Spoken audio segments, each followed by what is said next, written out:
Shalom komunitas dewasa muda. Hari ini kita akan belajar firman Tuhan yang diambil dari kitab Kisah Para Rasul 1 ayat 14. Saya bacakan. Mereka semua bertekun dengan sehati dalam doa bersama-sama dengan beberapa perempuan serta Maria ibu Yesus dan dengan saudara-saudara Yesus. Kita tahu background dari cerita ini adalah ketika Tuhan Yesus baru saja kembali ke surga dan meninggalkan murid-muridnya di dunia. Dan sebelum Tuhan Yesus pergi ke surga, dia meninggalkan satu pesan terakhir untuk murid-muridnya. Kalau mereka harus tetap diam di dalam kota Yerusalem sampai pencurahan Roh Kudus terjadi untuk setiap dari mereka. Kalau kita pikir-pikir lagi, ada kemiripan di dalam kondisi keadaan murid-murid Tuhan Yesus dan kondisi keadaan kita sekarang. Kondisi keadaan murid-murid Tuhan Yesus dipenuhi dengan ketakutan, dipenuhi dengan kebingungan. Seorang guru, seorang Tuhan yang biasanya setiap hari mereka bersama-sama melakukan aktivitas bersama-sama, tiba-tiba meninggalkan mereka semua.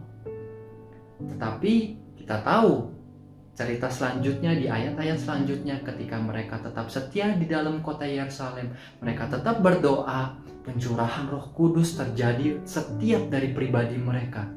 Ketika mereka menerima kuasa Roh Kudus, tiba-tiba ada sesuatu yang berbeda dari diri mereka. Mereka seperti menjadi pribadi yang baru. Mereka memiliki keberanian untuk memberitakan Injil, untuk mengabarkan bahwa Yesus adalah juru selamat mereka. Dan dahsyatnya ketika mereka berkhotbah, ribuan orang bertobat dan menerima Yesus sebagai juru selamat mereka. Ini sebuah cerita yang menarik, dan ada dua hal yang kita bisa pelajari. Poin pertama yang kita bisa pelajari adalah bertekun. Murid-murid tetap setia dan taat memegang perintah Tuhan. Mereka percaya pada janjinya Tuhan. Mereka tetap stay di dalam Yerusalem. Mereka tetap mengisi hari-hari mereka dengan tekun berdoa sampai Roh Kudus dicurahkan kepada mereka. Demikian juga halnya dengan kita.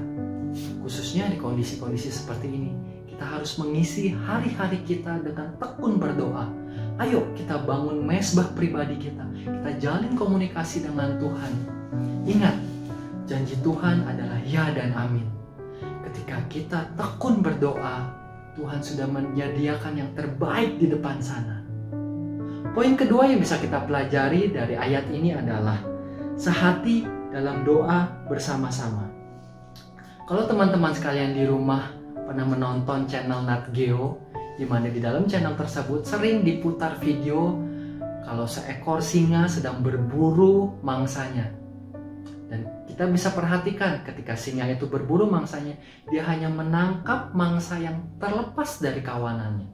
Karena singa itu tahu, hewan yang terlepas dari kawanannya adalah hewan yang lemah, sehingga dia dapat dengan mudahnya untuk mencengkram dan memangsanya.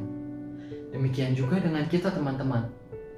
Kalau kita tidak memiliki kawanan kita tidak memiliki komunitas, kalau kita hanya seorang diri, kita dengan mudah sekali diserang oleh iblis.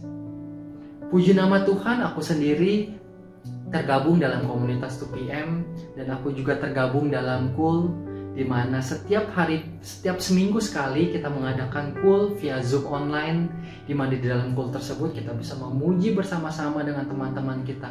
Kita bisa sharing firman Tuhan, bahkan kadang-kadang ada teman-teman yang memberikan kesaksian, dan justru ketika kita mendengarkan kesaksian teman-teman kita, menjadi seperti kekuatan untuk pribadi aku sendiri. Gimana dengan teman-teman? So, hari ini aku mau encourage untuk teman-teman semua. Bagi teman-teman yang belum mempunyai komunitas atau belum mempunyai komsel, yuk join dengan kami. Kalian bisa DM IG kami, dan dengan senang hati kita akan memberikan info-info tentang kul-kul yang tersedia. Ingat teman-teman, ketika kita sendiri, kita tidak mempunyai kawanan, kita tidak mempunyai komunitas, kita tidak bisa saling menjagai, dan kita dengan mudahnya dapat terserang, baik dalam pikiran kita ataupun dengan dosa-dosa lama kita. So, hari ini ada dua hal yang kita bisa pelajari untuk melewati hari-hari ini. Poin yang pertama adalah kita harus tekun berdoa. Kita harus isi hari-hari kita dengan penuh bertekun dengan berdoa. Yang kedua, kita harus tergabung dalam komunitas. Kita harus ada di dalam kawanan yang positif, yang bisa menjagai kita dan yang bisa juga selalu mensupport kita. Demikian sharing hari ini, semoga sharing hari ini dapat menjadi berkat untuk teman-teman sekalian. Shalom, Tuhan Yesus memberkati.